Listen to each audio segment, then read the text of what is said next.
Hola, ¿qué tal? Los saludamos desde la sala de redacción de La Silla Vacía. Yo soy Gerson Ortiz y me acompaña Daniel Pacheco y vamos a hablar de política del 2026 y de lo que está haciendo la derecha.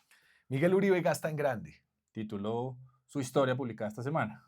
Una historia que escribí con Brian, nuestro practicante de la redacción.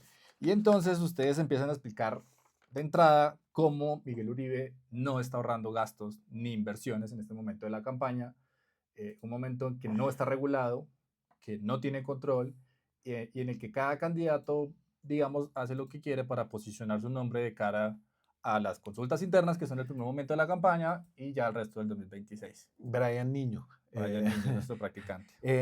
Sí, es que empezamos a ver como unos eventos muy grandes de Miguel Uribe, unos eventos que tenían como un sello de rally político estadounidense, unos eventos de miles de personas cuando los otros están por allá caminando por las calles, repartiendo periódicos, haciendo TikTok. TikToks, eventos políticos cerrados. Le voy a poner, este fue el segundo evento que se llaman Todo por Colombia, los eventos. Este fue en Medellín, este fin de semana pasado, en Plaza Mayor, que es el centro de eventos más grande de la ciudad.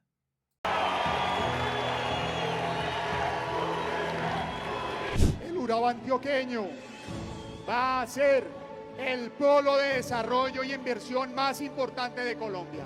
Puerto Antioquia, las vías, Mar 1, Mar 2, Túnel del Toyo, Pacífico 1 y Pacífico 2.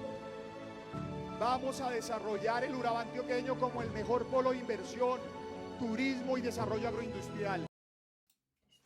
Estos eventos de rally político, muy a lo Trump, muy a lo que vimos ahorita en Estados Unidos, contrastan mucho con lo que está haciendo el propio Partido Centro Democrático con los 5 precandidatos que ya levantaron la mano. Pues, ya le muestro el contraste. Allá había cerca de 4.000 personas en Centro Mayor, todos con su cartelito, había tiquetes especiales. Y cuando están todos en las correrías, pues usted sabe que el Centro Democrático está como en esta pre-campaña para escoger a su propio candidato. Son 5 los contrincantes: Miguel Uribe, María Fernanda Cabal, Paola Holguín, Andrés Guerra, senador de Antioquia, y Paloma Valencia, senadora. Todos senadores. Todos senadores, sí señor. Pero entonces cuando eso es Miguel Uribe, ¿no? Cartelitos, producción 5 cámaras, cuando van a sus foros con el presidente Álvaro Uribe, la cosa se ve así, está en Barranquilla. Entonces, primero es la seguridad y la soberanía. Todo esto no es un sueño. Y tener ventanilla.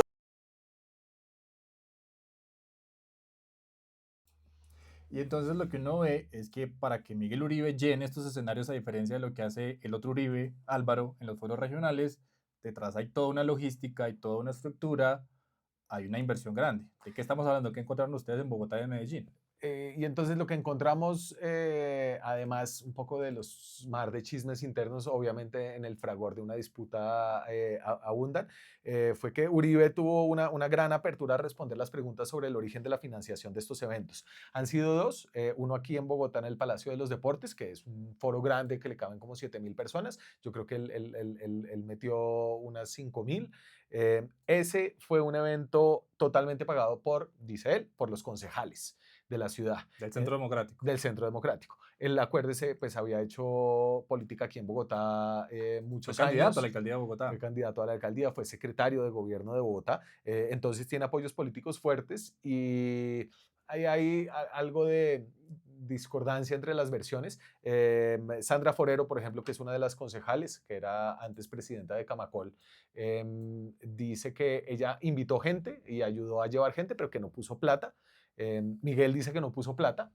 Y que entonces, ¿quién puso la plata? O sea, se hizo el foro solito. Todos por debajo de cuerda apuntaban a un señor que se llama Oscar Rodríguez Baus. Ramírez, el concejal. Ramírez Baus, sí señor, el concejal de un movimiento que se llama Derecha Popular. Él reconoció que había hecho un aporte económico, que no fue todo, falta como ahí entender, me queda un puchito todavía que no sé quién lo pagó, pero este de Bogotá, a diferencia del de Medellín, donde no había buses, el Plaza Mayor se conecta con metro, Y pero no pueden pagar el metro completo para poder llevar a toda la gente de Uribe. pero aquí en Bogotá sí había buses. Este es uno de los videos que nos mandaron.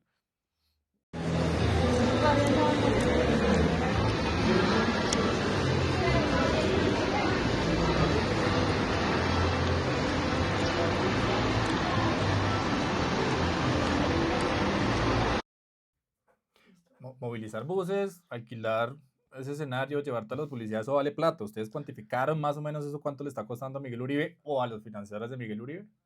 A ver, en el cartelito de los buses todos eran Derecha Popular 72. Baos no nos ha dicho si había 72 buses o no. Uribe dice que la mayoría de la gente no llegó en buses.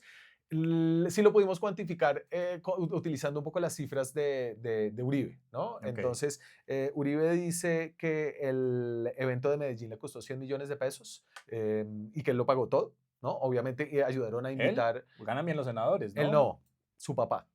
Su Ok, familia. ok. Y ahorita me pregunta quién es la familia, pero entonces esos son 100 millones de pesos. Si ese de Medellín costó 100 millones de pesos, digamos que hacemos el salto a que el de Bogotá debió haber costado algo similar. Porque aquí alrededor habían de- buses. Aquí habían buses, ¿no? Entonces hay otros 100 millones de pesos y él no solamente ha gastado en estos grandes eventos, si quiere, mire la publicidad que se gastan en Meta, ¿no? Meta, es importante decirlo, es la compañía dueña de Facebook e Instagram y de las WhatsApp.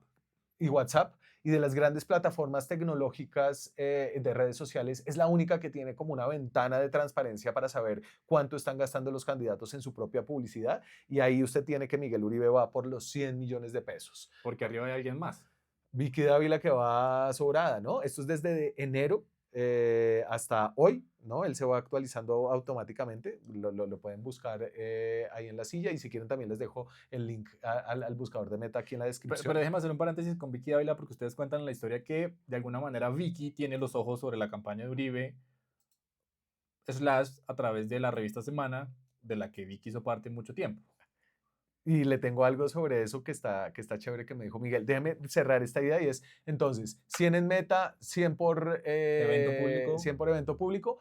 Miguel Uribe, mal contados, está gastándose más o menos 100 millones de pesos al mes desde el principio del año. Es decir, una campaña impetuosa, una campaña que gastando recursos quiere como maximizar su exposición y esa es la estrategia que dice para mostrar viabilidad política. Él es muy enfático en que esa viabilidad política debe aportar también a la unidad del partido, porque si no es él, será alguien más del Centro Democrático y finalmente él está haciendo campaña para el Centro Democrático.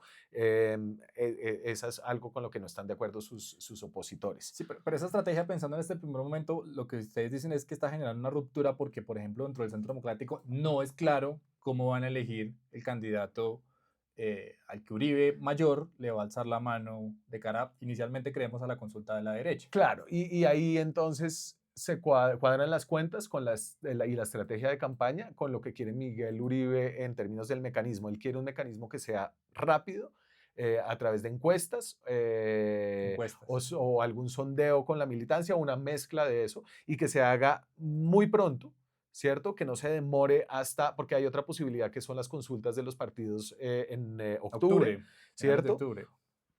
O incluso algunos hablan, no, vayámonos derecho hasta marzo y lo decidimos en la consulta. Eso lo que pasa es que impediría hacer una consulta interpartidista. Pero entonces María Fernanda Cabal, Paloma Valencia quieren un mecanismo de participación que permita una campaña más larga, que sea por allá en octubre, donde la militancia tenga un rol grande y donde haya voto en urna, ¿no? Uribe quiere una cosa más rápida y eso concuerda un poco con estar gastando a un ritmo como el que está gastando. Pero fíjese que hace 4 años el Centro Democrático estaba en esta misma disyuntiva, se fueron por encuesta, ganó Oscar Iván Zuluaga y Oscar Iván Zuluaga nunca llegó al tarjetón. Se bajaron para apoyar a Fico Gutiérrez.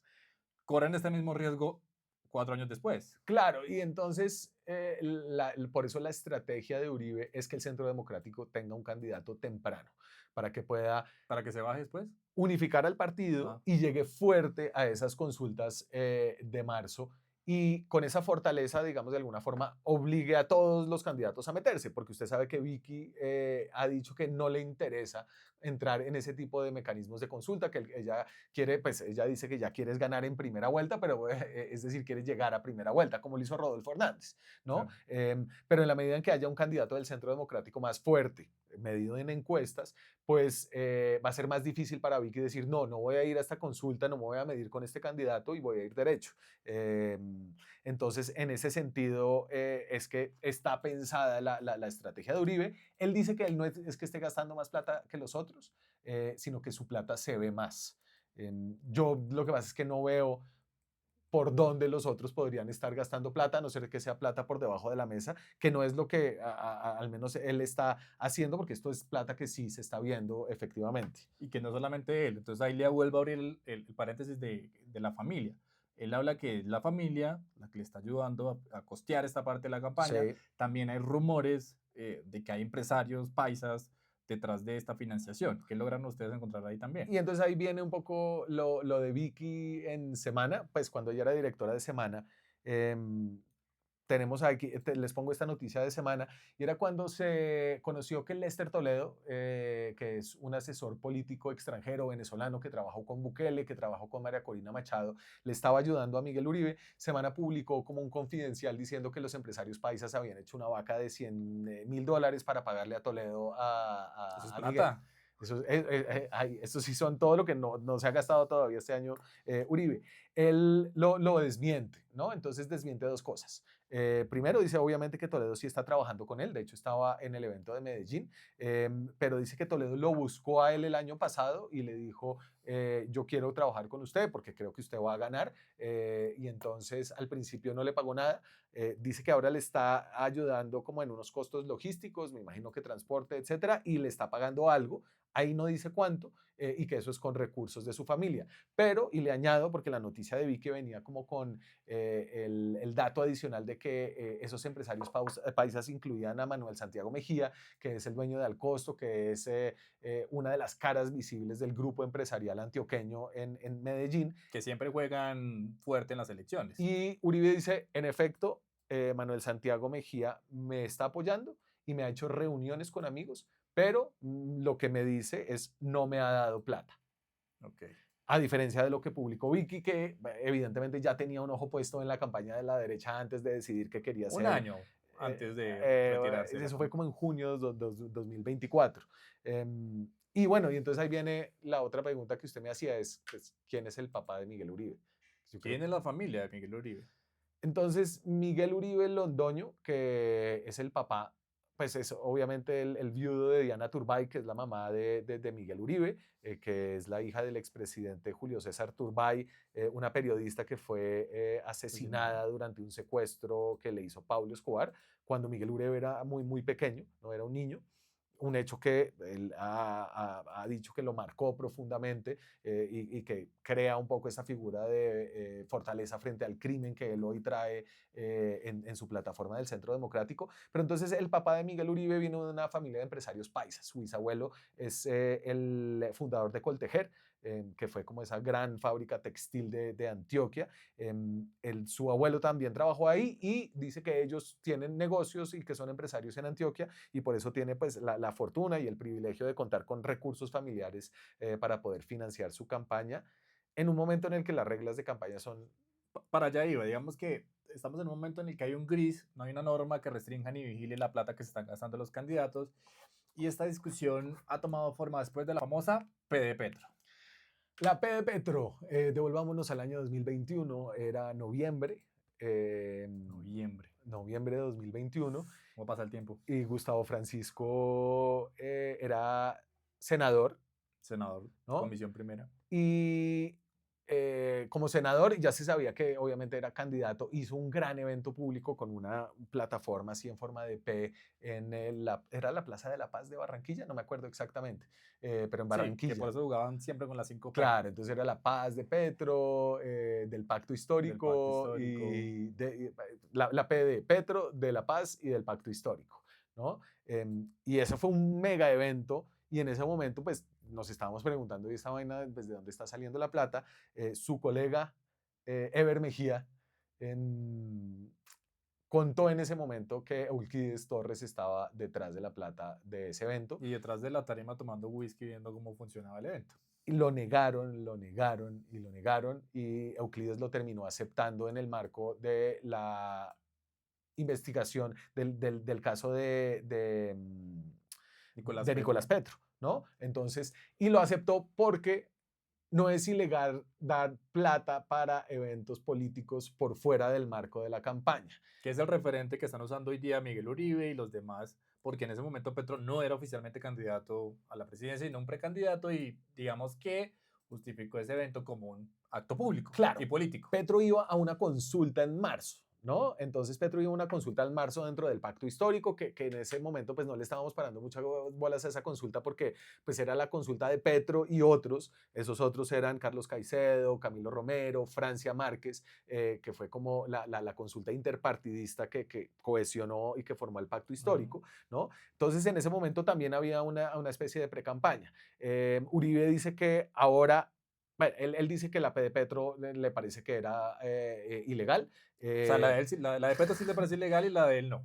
Pues yo fui el que le agregué todo el contexto de que había como una consulta ahí, pero en el caso de la de Uribe, en efecto hay una consulta a la que va a ir el Centro Democrático. Todavía no están las reglas claras, pero hay estos 5 candidatos que están recorriendo el país con Uribe cuando no está sentado ahí en su juicio. Entonces, fue Alfonso Portela, que es un abogado, además. registrador delegado ante el CNE y llevó el caso, él fue el abogado de Santos. Creo que sí.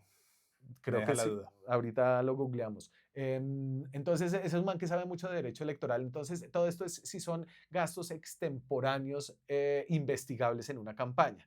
Y como estos gastos se están dando en el marco de una precampaña, en ese sentido no serían gastos investigables. Pero estas precampañas no están reguladas por el CNE. Entonces, cuando usted entra a una campaña presidencial o de Congreso, lo sabe mucho mejor usted que yo, tiene que presentar cuentas ante el CNE, hay un aplicativo, se llama Cuentas Claras, hay unos topes, hay unas restricciones de quién puede y quién no puede donar. En este caso, pues no hay ese tipo de restricciones y por eso Uribe dice, lo que pasa es que mi plata se está viendo y a mí no me pueden regañar por hacer.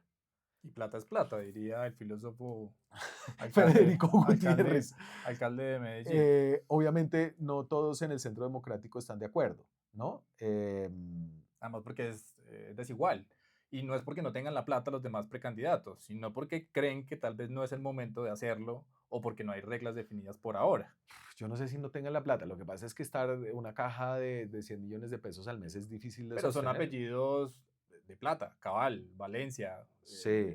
No son apellidos aparecidos pues dentro del escenario ni empresarial ni político. Claro, pero es gastarse el doble de su sueldo en un mes, ¿no? En campaña. Y ahora que están discutiendo bajarse el sueldo. Pero Cabal, María Fernanda Cabal dice algo muy parecido a lo que usted dice. Ella nos dice, uno tiene que ser respetuoso con el partido, que ponga ejemplo de austeridad y no podemos hacer lo que reprochamos en otras campañas. La plata se tiene que respetar. Evidentemente hay una sensación de competencia desigual dentro del Centro Democrático y que Uribe, ¿qué es lo que él quiere hacer? ¿No? Viabilidad política es mostrar que él es la candidatura más fuerte y eso es lo que quiere con esta plata y eso es lo que no les gusta dentro del Centro Democrático, donde además se están preguntando, bueno, ¿de dónde la está sacando? La respuesta la da él. Eso yo se lo anoto porque no tendría que haberlo dado por la falta de regulación. Claro. Finalmente, Daniel, todo esto Miguel Uribe lo va a fortalecer para llevarlo al tarjetón. Es decir, vamos a tener un Uribe en el tarjetón porque ya está descartado que Álvaro pueda hacerlo siquiera de fórmula vicepresidencial. Es jurídicamente inviable, yo políticamente no descartaría nada. Pero jurídicamente inviable. Sí, que Uribe esté en el tarjetón de vicepresidente hace que la candidatura sea muy vulnerable porque podría ser tachada como ilegal por el CNE, ¿no? Lo cual abre como una gran vulnerabilidad. Le tengo esta encuesta de Inbamer. Esta es la Inbamer que paga Caracol Televisión y Blue Radio, que es una encuesta que le fue muy bien en el 2022, le pegó de cerca el resultado. Entonces, esta encuesta muestra ¿Qué dicen los números? ¿Qué dice? No alcanzo a ver. 30,7% Vicky Dávila. 30,7%. Consultando a Vicky como lo... O sea, esos son como los de la derecha. Esos son los de derecha. Ahí hay dos datos clave, ¿no? Miguel Uribe y María Fernanda Cabal están muy, muy cerquita. Que es donde Miguel Uribe se tiene que medir inicialmente, claro, con los pares del centro. Claro, está un poquito por encima, pero pues ahí el margen de error es muy grande. Y abajo en la letra chiquita, Camila, ¿qué es lo que dice? Los indecisos 47.5%. Los indecisos, Estamos en la mitad del baile. 47.5%, ¿no? Entonces yo creo que eso da como para repensar el afán de unos, ¿no? De medirse ya en una encuesta, de estar como con este ímpetu en publicidad en Facebook, en grandes eventos, y la pausa de los otros, que pues quizás sí tienen esa plata, pero todavía no la quieren empezar a gastar ya. Claro, porque siempre hay que guardar para el final, Em, que es cuando la y- gente define para dónde coger. Y le cierro con el trino de Uribe. Entonces, Que es el que manda el orden y manda en el partido. Álvaro Uribe manda el orden ahí. A ver, Uribe dice que no quiere interpretar al expresidente. Miguel Uribe dice que no quiere O interpretar sea, al que Uribe expresidente. nos va a Sí, confundir sí, de sí, aquí en sí, sí. adelante todo el El partido, en un partido democrático, derrotar a un compañero o compañera es una victoria inútil, dice Uribe. Necesitamos la victoria de la defensa que se obtiene con la delicadeza de unir al partido. La mente tiene que estar en la victoria de Como la el- democracia, no en derrotar al compañero. Yo pensé que en la Victoria Eugenia. Mucha victoria, Esa ¿no? Victoria Eugenia. Pero, a ver, y yo creo que aquí hay de fondo como unas formas de hacer campaña. Creo que Lester Toledo y Miguel Uribe están mirando la campaña gringa, ¿no? El rally, en donde los candidatos en unas primarias se pegan duro, hay grandes contrastes y hay grandes gastos del sector privado que están por encima de la mesa, que se van contando y todas esas cosas, ¿no? Él está haciendo una campaña al estilo gringo con los buses de Bogotá. Es rara, ¿no? Es rara. Pero eso en la política colombiana es difícil, ¿no? Acuérdese que esa era una pelea parecida a la que tuvo la coalición Centro Esperanza, ¿no? Entonces Alejandro Gaviria decía, como hagamos campaña, cada uno trae sus políticos, aquí nos tenemos que juntar con gente que sabe hacer política, y Sergio Fajardo, pues que ya iba muy adelante en las encuestas, obviamente, estaba como con una idea distinta de lo que debía ser esa campaña, ¿no? Y es que es difícil, los gringos son muy prácticos, ¿no? Después de que se destrozan en las primarias, se unifican y esas peleas del pasado como que pasan al segundo plano, son muy pragmáticos en ese sentido. Pues Donald Trump le dejó unas cosas horribles a su hoy secretario de Estado, le decía el pequeñito Marco. Pequeño Marco. eh, Little Marco. Aquí en Colombia esa forma de hacer política es distinta y eso es un poco lo que choca del gasto en grande de Miguel Uribe, que tensiona al centro democrático. Bueno, veremos si esta estrategia gringa, como le dice usted, le funciona a Miguel Uribe para estar en el tarjetón y si eso no termina de romper lo que por ahora parece ser un bloque indeciso de la derecha. Diga que dejamos el link del artículo en la descripción. Dejamos el link del artículo en la descripción. Yo soy Gerson Ortiz, Daniel Pacheco. Si les gustó este video, suscríbanse y activen la campana. Muchas gracias. Gracias, Gerson.